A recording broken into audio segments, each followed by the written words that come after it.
Started. Okay, thank you. Today's topic is the 10th of Tevet, which is the fast day that falls out next week on Tuesday. Okay, now we have our major Torah fast, which is Yom Kippur. We have our major rabbinic fast, which is Tisha B'Av. And both of those fasts start the night before and carry through the day, and also have additional restrictions in terms of bathing, in terms of wearing leather, and other aspects in terms of marital intimacy. And then we have the minor fasts. The minor fasts include the fast of Gedalia, which is right after Rosh Hashanah, Asara B'Tevet, which is coming up on Tuesday. No. Oh, the Asara B'Tevet coming up on Tuesday. The fast of Esther, right immediately prior to Purim. The 17th day of Tammuz, which comes out exactly 3 weeks before Tisha B'Av. Now, these are all called minor fasts. Asara B'Tevet is the shortest one, just by virtue that it comes out in the winter. So it is the shortest of the fast days. But these minor fasts, the fasting, the restriction only begins with Alot HaShachar, with about 72 minutes before sunrise of the day. The night before, the restrictions do not yet apply. Now, all of these are linked to the destruction of the temple, with the exception being Tanit Esther, which is linked, the fast of Esther, which is linked to the Purim holiday. Not linked to Esther's fasting, as most of us think, and are somewhat misled by the naming, the fast of Esther, but it's not related to Esther fasting for 3 days before going to Achashverosh, before the king. That took place back in Nisan, about 11 months prior to the actual day of Purim and the turnaround day, the day that had been slated for our destruction, when V'nahapochu, instead, we were able to turn against our enemies. Okay? But besides that one, which is linked to the Purim miracle, we'll discuss that as we get closer to Purim, all other ones are related to the Chorban Beit HaMikdash, the destruction of the temple. What is very unique about Asara B'Tevet is, first of all, it is a trio of fasts. It's actually three consecutive fast days, which some people actually do, but we collectively do it on the 10th day, not the 8th, not the 9th, but the 10th day. But the fast of the 10th day really is a composite of the 3 reasons that we fast on, respectively, the 8th and 9th and the 10th. And also what I want to discuss today is very interesting, how the 10th of Tevet is unique amongst the fasts, that it falls out on a Friday and will fast on a Friday. We had that in 2013. We'll have it again in 2020, please God. Well, actually, please God, we won't be fasting. We'll be celebrating the rebuilt temple. Okay? But please God, we should all be healthy and well, 2020, for whichever way God will deem it proper for us to be commemorating or celebrating the 10th of Tevet. And according to some opinions, we would even fast on Shabbos. Now, the calendar doesn't allow for Asar B'Tevet to ever falls out on Shabbos. But according to some opinions, we'll see that it will even be done on Shabbos, which is astounding.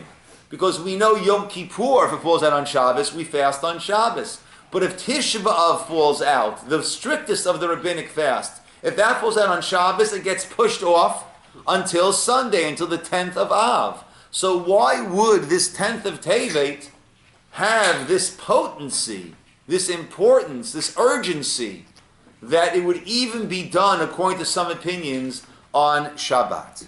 So let us begin and I want to give credit to the Or Sameach website. They have OHR,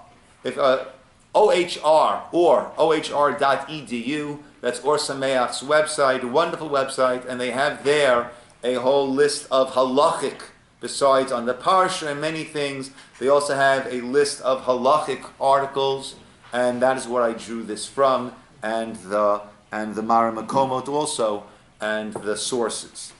So let us begin. First of all, why do we fast?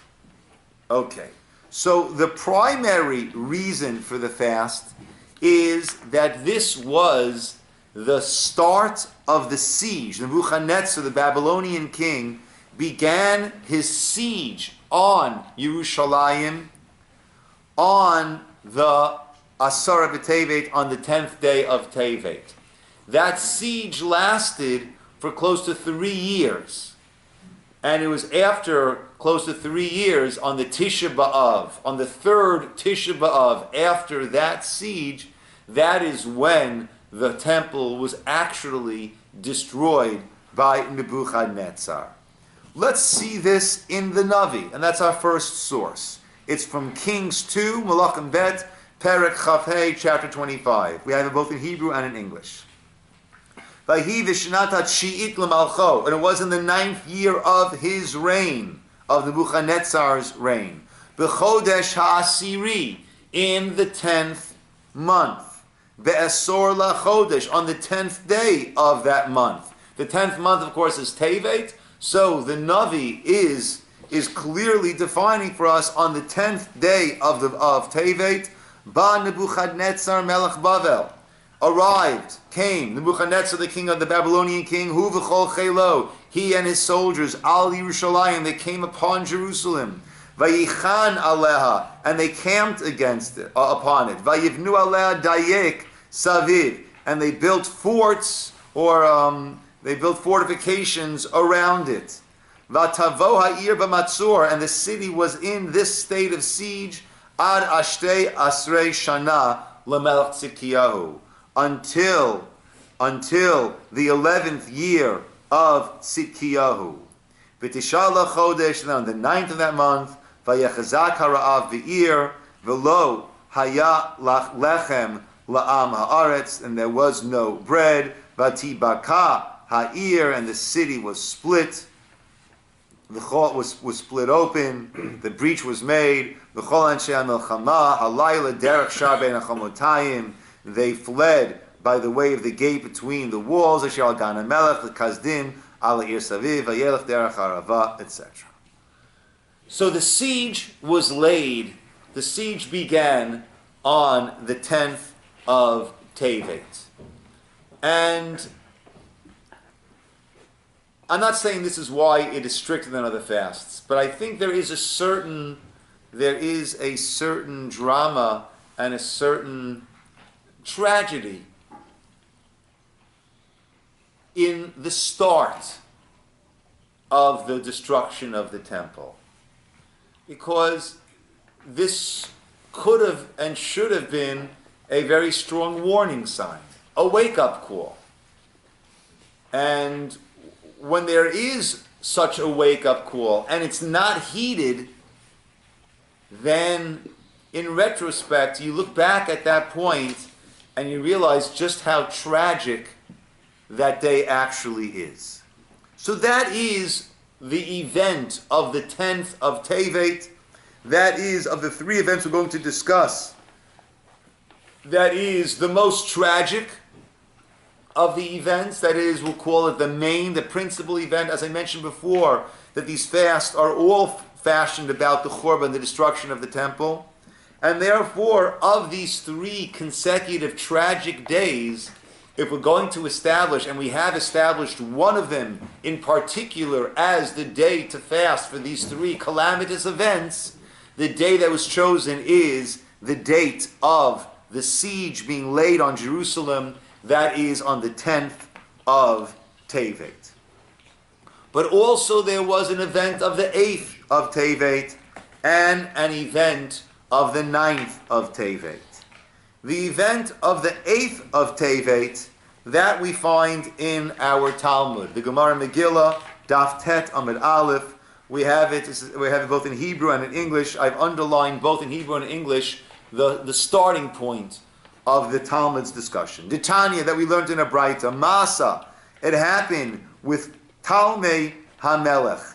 King Ptolemy was, during the year, he lived 285 to 246 BCE.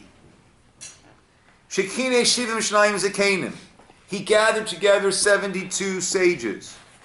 V'chnisam b'shivim b'shnayim batim. And then he put them into 72 different homes. No communication one to the other. They did not know why they were gathered. They did not know why they were placed in these different areas. Lo gilu lahem ama kinsan. He did not reveal to them why they had been gathered. V'nichnas etzekol echad ve'echad. He went into each and every one of them. V'amal and said to them, Kitvu li Torah Moshe Rabchem. Write for me the Torah of Moses, your teacher. And it was going to be written in Greek. And this is what is known today as the Septuagint. Right? The Greek translation of the Torah. Now, his motives was not the precursor to Art Scroll. Okay? That's not what he was looking to do, to make Torah available to the non-Hebrew speaking masses. No. His intent was to find discrepancies or to find statements which he would interpret the way he wants to interpret it in order to undermine Judaism. And also, almost like today, we hear that in some of the Far East countries, they're learning Talmud. Right? In certain Asian countries, they've decided that the Jews are so good in business and so good in innovation, right? And it's because the Jews learn Talmud. So they want to learn Talmud, and they've actually introduced Talmud study into their public school curriculum. But the Talmud that they study is not exactly the Talmud that in fact does sharpen the mind and one's logical reasoning. Rather, it's a collection of a lot of the stories from the Talmud, a lot of the fables. When I say fables, meaning stories that were not meant to be taken literally, but they're hidden in there are important lessons, important messages. And that's really what Ptolemy wanted to do with the Torah, to turn it into a nice book of Bible stories. And the sages compare this to a lion that caused fear and awe throughout the countryside. But once the lion was captured and put into a cage, the little kids come and start throwing pebbles and making faces. So it's been stripped of its glory, of its prowess. So too, the Torah is explained. We say Shivim Panim. There are 70 facets to the Torah, and there's so many different ways of understanding it. When it's in the Hebrew, it has all of these different variant meanings, understandings, each of which has validity and teach us additional lessons. Once it's stripped down into this, it was truly, truly minimized. And this was considered to be a tragic day, even though a miracle took place. Can we say like what's that like we're saying, Dov? Yeah. Right? But not the Baruch Hu God put counsel, understanding, wisdom into the heart of each and every one of them. And each of them made the correct changes in order to buffer it from his distortions. The Kasvu, they wrote, for example, Elokim bara bereshit. God created in the beginning. Instead of in the beginning, bereshit, bara Elokim, God created, which could be misconstrued to say, but bereshit, there is this supreme being known as bereshit. Bara, which created Elokim. So God was created by an even greater supernova God by the name of bereshit. So in order to remove any possibility of such a distortion, they said, instead of Bereshit in the beginning of God's creation, God created, they said, Elokim bara Bereshit. God created in the beginning. and there's a whole long list. Ese Adam b'tselem u'b'dmut. The pasuk actually says, "Let us make man in the image." And the commentators explain that God is teaching us humility, to seek counsel from those, even though you might know more than them, because we, of course, will end up gaining more, even though we think we know more. We are partners with God. Who partners with God in creation? We do. God creates man. Who partners with Him? We partner with God in creating the man, the mankind, the person that is ourselves. But again, He would distort it. So therefore, Ese Adam b'tselem. Okay, one more, we'll go over here. It said that God finished the creation on the seventh day. Well, you don't work on Saturday, right? So we explained what completion did it reach? It reached the point of non-creation, which is what our 39 malachot of Shabbos are, abstaining from creating. But they made it simpler. God finished on the sixth day and rested on the seventh day. This took place on the 8th day of Tevet, and the sages describe it as darkness descending on the world from at that point. Therefore, that is also a day that some fast, and we add it all in to the reason why we will be fasting on Tuesday. The slichos that we say make mention of that. Yes, that is correct. That is correct, Steve. Right? There are special slichot prayers that we say on the morning of a fast day, and they are a great resource to see all the aspects of the fast day and why we're fasting on that day. Lastly, I'm sorry? And even the name of the princess, actually, King's wife. Yes, Bunny, Arnevet, yeah. Can you comment, please? I couldn't hear it. He just mentioned another one of the things that the Gemara listed. When the Torah lists the unkosher animals, one of them listed is the Arnevet. Now his wife was Arnevet. That was her name. So therefore they took out that and they gave a different name for the creature, which is for the hair that's mentioned as Hare, right, as being unkosher, lest he say, "Oh, the Jews put my wife's name in there. Off with their heads." Right? Okay, yes. 72 sages. Yes. Okay. Now, the 9th of Tevet is a little bit more clouded. Okay? Some say we're not sure what was the event of that day. Others say that was the day that Ezra HaSofer, Ezra the scribe, he's the one who led us back into Israel along with Nehemiah for the rebuilding of the temple, the building of the second temple. That was the day of his death. He, interestingly point out, just like by Moshe, and the reason that some say that it's clouded, because we say that his date of death, his yortzeit, is actually clouded. Similar to Moshe, who led us out of the exile the first time. And we don't know the place of Moshe's birth, as the Torah testifies. In Jordan, they claim there's a certain mountain, Nebi Musa they call, right? His Burial place. What did I say? I'm sorry. His burial place, thank you. Right, we don't know his burial place. In Jordan, they claim it's Nebi Musa. There's a mountain, they call it Nebi Musa, which is Arabic for Nebi, Navi, prophet, Musa, Moshe, Moses. Right, but we don't know that to be the fact. We don't, right? So too, Ezra's passing is also somewhat hidden from us. Okay? Yes.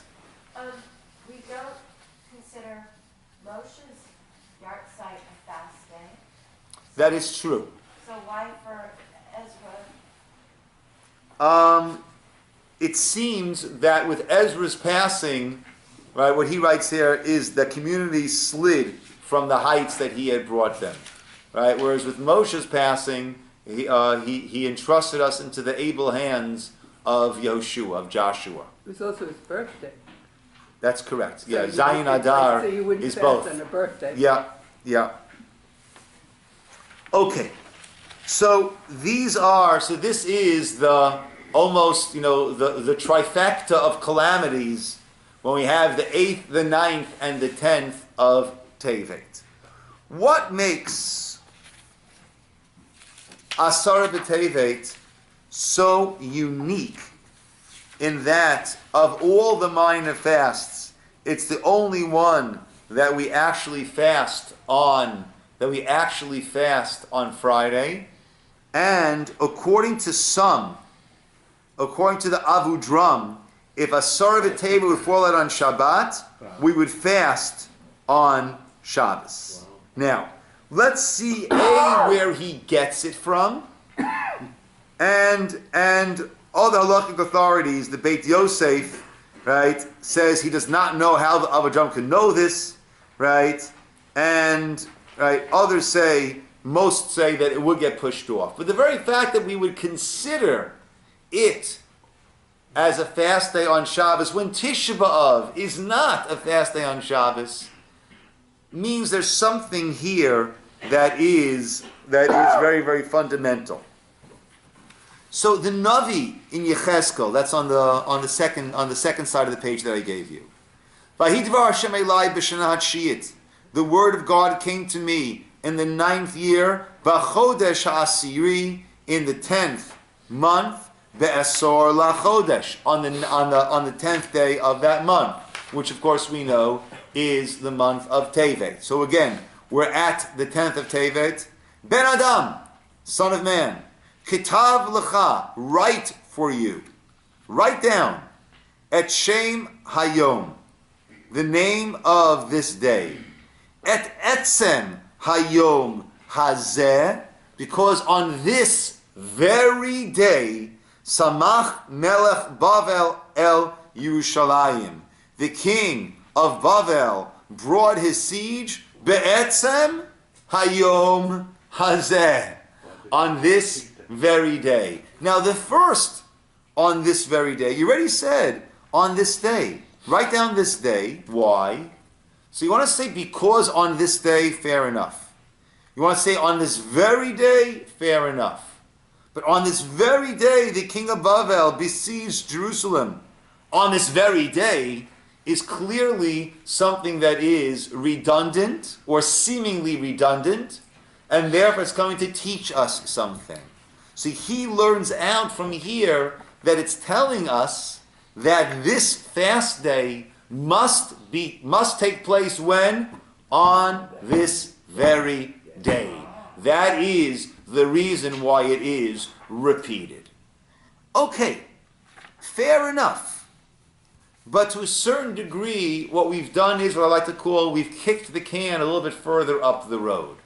Very good. So we found a source which could be used to indicate that you've got to fast on this very day. The fact that it's Friday, you fast. According to Abu Dram, even if it's Shabbos, you would fast. But why?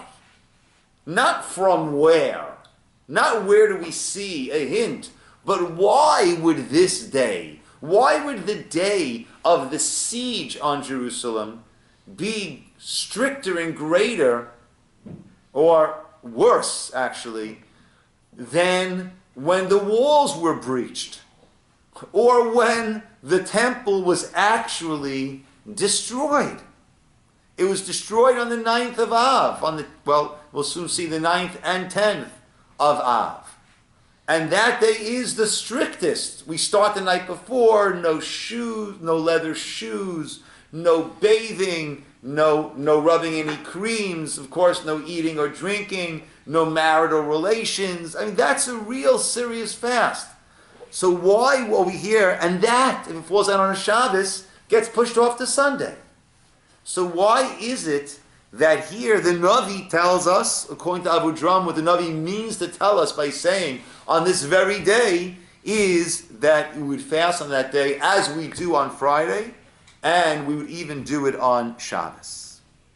Perhaps before the siege, it might have been easier to spiritually reclaim ourselves. And Okay, that's an interesting thought. Let's see. When the siege happened, you might finally say, oh yeah, that's the message, but you're so busy resisting, you don't necessarily have Okay, to Okay, that's interesting. Let's see.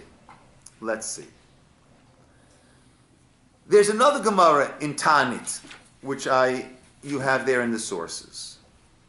The Gemara there is resolving different dates, seemingly conflicting dates of the Chorban. The Gemara resolves it, HaKetzad. B'Shiva, on the 7th day, Nichnasu Nechorim LaHeichal. The Gentiles, they entered into the Heichal, the building of the temple. V'achlu v'kilkulubo. They ate there, they desecrated their Shvi'i Shmini, on the 7th of Av and on the 8th. U'Tshii, and on the 9th day, Samach l'chashecha, when the 9th day was almost ending, Hitzitu bo et haor. That's when they lit it on fire, towards the end of the 9th day. Vayedolek olech kol hayom kulo. And it was burning then entire day. Shenemar oilanu kipanayom ki natutz lole erev. Woe to us, the day is passing, the evening shadows are stretching upon us. Which is, now we can understand Rav Yochanan's statement, that he said, also ador, had I lived in that generation, lo kavativ elabasiri, I would not have set the fast for the destruction of the temple on the 9th of Av. I would have set it on the 10th of Av. Why? Most of the burning took place on the 10th of Av, and that's why, in fact, we maintain certain aspects of the mourning for the destruction until midday of the 10th day. If that's the case, Gemara says, the Rabbanan, and the rabbis of that generation who obviously saw otherwise, even though most of it had been burnt on the 10th day, nevertheless they saw fit to establish the date on the 9th, the date of mourning, of full mourning on the 9th. What was their reasoning? Atchalata de pur anuta adifa. They say the start of the tragedy is the greater moment. So it's not so much, as I mentioned before a little bit, and Janet said along the same lines, when something starts, right, those are the warning calls. That's right. Well, we'll apply it soon. So when it started to burn, that was the height of the tragedy. The fact that it continued to burn, that was almost a foregone conclusion once it started. You also said, excuse me, Rabbi, you also said that no one paid attention. It seems to me the fact that they didn't pay attention and allowed it to start was prior to the starting, which is even more important than the starting. Okay. So the Rav Yonasan Ibershitz, B'nai Yisachar, they, based on this Gemara, now over here, so based on this concept of the Gemara, of Atchalata de Puranuta, the start of the tragedy being the greatest calamity, the most calamitous moment, so they say in a similar way, right, the siege that began on the 10th of Tevet was the start of the long chain of tragedies which ended with the Beit HaMikdash in ruins and the children of Israel being sent out into exile and all that resulted. Right? We in our generation have lived a very, very pampered Jewish life. This is not what the exile has been. The exile has been Holocaust, exile has been pogroms, the exile has been crusades. That is what our exile has really been typified by. We, for whatever, but for the grace of God, we were born into a time when it's very different. Baruch Hashem. Thank God. But the start of that which led to to the destruction and to the galut and to the exile and to all that followed, all began on Asara B'Tevet. So that's an explanation given by Rav Yonasan Abish and the Bnei Yissaschar as to why the Navi Yechezkel had pointed out that this is so powerfully linked to this particular day, even on Friday, and according to the Abu Dram, even on Shabbos. The Chasam Sofer takes this a step further. Where is the Chasam Sofer? We don't have that Oh, yet. no, okay. Okay? The Gemara says that every generation where the temple was not rebuilt, it's as if it was destroyed in their days. Meaning, there's not this idea of the status quo. In the spiritual sense, there's no status quo. Things happen, we say, keheref ayin, in the blink of an eye. So, if we're meant to have a Beit HaMikdash, we would have a Beit HaMikdash. It will be built in our days. If it's not built in our days, that's an indication that we are not worthy of having a Beit HaMikdash. So follow that through. If we're not worthy of having a Beit HaMikdash, then if the Beit HaMikdash was standing in our days, it would be destroyed. Either we're worthy and we'll have it, or we're not worthy and we don't have it. It's not, it's not bad enough to have it destroyed, but no. Either yes, it's a light switch. On, off. If it's off, then if we had the temple in our days, it would be destroyed. If it's on, and that's something that I try to on Tisha B'Av, try to give a sense of the tragedy. And the example that I give, it's hard to even say the words. But if we were to wake up one morning and read the news, that Israel has been nuked. Chas v'shalom, chas v'shalom. It's wiped off. We wouldn't know what to do. That's what the Churban Beit HaMikdash was. That's what the destruction of the temple was. So what does he do with this? He says as follows. He said that Asara B'Tevet, Jerusalem was under siege many, many times. Why is this one the date that is commemorated, acknowledged as the date of the siege? He says that the Beit Din Shalmala, the heavenly court, on that day convened and ruled that in a few years hence, the Beit HaMikdash would be destroyed. Therefore what? That means that just like we say on Rosh Hashanah, every year the heavenly court convenes and judges a person and where he's heading, so too every year in Asara B'Tevet, the Beit Din Shalmala, the heavenly court convenes to rule what will be with the Beit HaMikdash. So therefore, it's not what happened then. Even Tisha B'Av is what happened then. So with all of the stringencies that come with the Tisha B'Av, it won't push off a Shabbos. It'll get pushed off until Sunday. But Asara B'Tevet, the Chasam Sofer says, it's not what happened then. It's this year. This year, on this date, on this very day, Be'etzem Hayom Hazeh, on this very day, what's happening? The Beit Din Shalmala is ruling, is deciding what's going to be with the Beit HaMikdash. Therefore, we need to be fasting on that day, even on a Friday, even on a Shabbos. Why is that? So with this we'll conclude with the Rambam, the famous Rambam from the Laws of Fasts. Yesh sham yamim shkoiso metanim behem ne'atzarot. There are days that all of Israel fasts because of the calamities, the tragedies, shi'iru behem, that occur in those days. Kedei la'orer haluvavot.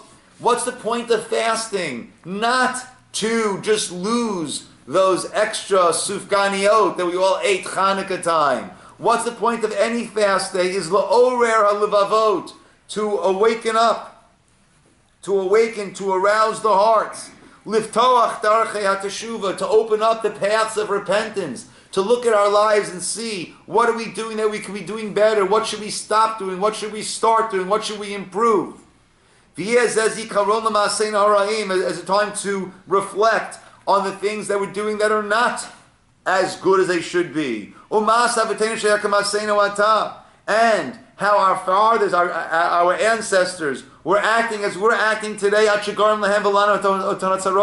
that's what caused them and us all of these tragedies. And by thinking about that, we will improve ourselves. Shenamar, as it says, they will confess their sins. So the whole idea of a fast day is not to not eat. The not eating is a means, not an end. It's a means towards self-reflection, towards self-improvement, towards taking a cheshbon hanefesh, making a spiritual accounting of where we are. And therefore, that has to be done on the day that's going to be decided on that day what's going to be happening with the Beit HaMikdash this forthcoming year. So therefore, it's not simply the fasting, it's the means towards the end of our improving ourselves, our teshuvah, that has to be specifically on that day, because it's not a mourning over a past event. It is on the docket. It is being decided on that day what will be, with all the news we hear about the Temple Mount, what will be on the Temple Mount this year is going to be decided, ruled in the heavenly court on Tuesday, on Asara B'Tevet. And that is why that is a fast day. That is why the Etzem Hayom Hazeh, the Navi Yechezkel says, on that very day, whether it's Friday, according to Abu Drum, even if it's Shabbos, that's the time for us to get ourselves aligned properly. Yes, Steve? What you said before, it's not just the not eating, and there are several Rabbiim who talk about this, that what good are your fasts if you're not changing your ways? Correct. You know, and right. God sees your Hiru levavchem v'al, tear your heart, not your garments. Yeah. Yes. Yes. Yes, Janet. So if the Beit HaMikdash would be rebuilt, will we still observe Tisha B'Av? We would celebrate Tisha B'Av. That's why Tisha B'Av, even today, is a bit of, it's called a moed. We don't say Tachanun. Tachanun is a tefillah that's said on regular days or on sad days, and it's not said on holidays, on festival days, and we don't say Tachanun on Tisha B'Av because it has that component of the celebration, of the future celebration, already embedded in it. It says in Eicha, Korah Halai Moed. Moed, it's called a Moed. That's correct. And then the other thing is, on the Rosh Chodeshim, can we, you know how it said all new moons for repentance, it says? So if we take stock and we... 100%. Can we appeal to that heavenly court for a revisiting of... You can always appeal to the heavenly court. You have my permission and No, encouragement. Is it appropriate to... It's always appropriate. Always appropriate. Even on a regular day? Always appropriate. We say in Shemona Esrei, at Semach, right, we speak about Bonei Yerushalayim, building Yerushalayim in our everyday Shemona Esrei. We talk about the restoration of the Davidic dynasty, at Semach David Avtecha Merat Tatzmiach. Ki Lishuatcha, because for your redemption, Kivinu, we're waiting, Kol Hayom. Not just every day, the entire day. I meant personally, though, not as... Well, is the Amidah not personal? Yeah, that's true. What's more personal than the Amidah? 100%. And who is heavenly court? I'm sorry? Who is the heavenly court? Who is the heavenly court? God. 100%. I mean, in the ministering angels, or it was souls of Hashem. God is the heavenly court. How he arranges it up there, we'll find out. God is the heavenly court. Just a quickie question about other fast days that don't seem to be widely celebrated anymore. Sheni Chamishi B'Sheni after the Yom Tovim. Yeah. Does anybody keep that? Yeah. So on the Monday, on the first, well, after Pesach, the first Monday, Thursday, Monday after the month of Nisan, and the first Monday, Thursday, Monday after Sukkot, there are fast days called Bahab. Bet is the second, Hay is the fifth, Bet is the second. That's the Monday, Thursday, Monday, Bahab. And those were instituted mostly because many people are not so familiar with the laws of Chol HaMoed, or there might have been some excess levity on the holidays, and therefore these were instituted afterwards. Most people nowadays they're not commonly maintained. Right? Many people have special slichot that they say on those days. Many people don't. And in general, fasting for most of us, even when I was in yeshiva, so we were discouraged from fasting on Bahab. Why? Because when you fast, what happens? After Shacharis, you go take a nap. And then you wake up, try to learn a little bit, then you have a headache. So you go take another nap.